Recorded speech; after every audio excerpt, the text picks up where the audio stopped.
الحمد لله رب العالمين والصلاة والسلام على رسوله محمد وعلى آله وأصحابه وأهل بيته أجمعين. قدرمند اوریدونکو، نن ستاسو په درانه خدمت کې د مختصره موضوع تشریح کول غواړم او د دې موضوع سره موږ او تاسو په مجالسو کې په مجلسونو کې مخامخ کیږو. او هغه موضوع دا ده که چیرې ستاسو تعریف په یو مجلس کې وکړل سو، نو ستاسو دپاره زموږ دپاره څه کول پکار دي؟ درې شیان کول پکار دي. اول، په کوم مجلس کې چې ستاسو تعریف او مدح بیان سول، نو تاسو به فوراً و الله جل جلاله ته د زړه له کومې توجه وکړئ او دا به وایئ چې اللهم لك الحمد والشکر على حسن توفیقک.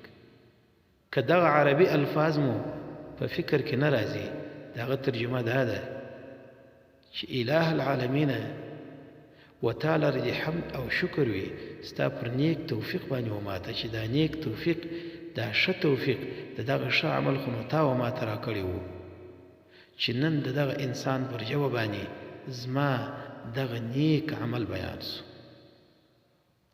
په زړه سره به د الله جل جلاله حمد او شکر ادا کړي. دوهم، به مؤمنانو مسلمانانو دومم شکر دی، داسې ووایي چې اله العالمین و تعالی رضی حمد وي و تعالی رضی شکر وي چې دغه بنده پر ژبه باندې تا زما دغه نیک عمل بیان کړي.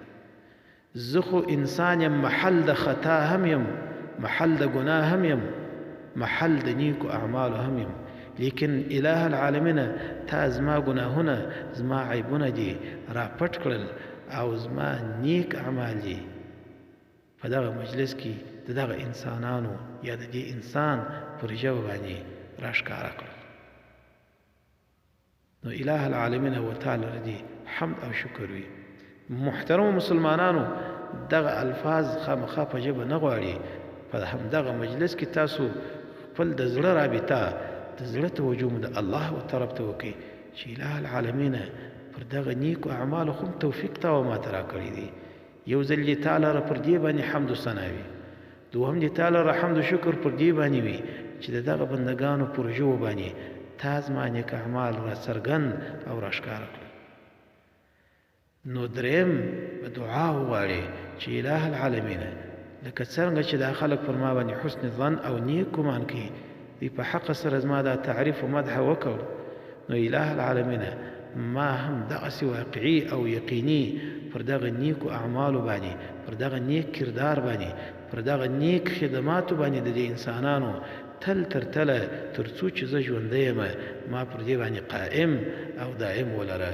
نو دا به بیا الله جل جلاله ستاسو همیشه معاون وي او تاسو ته به د نیکو اعمالو توفیق درلره درکوي.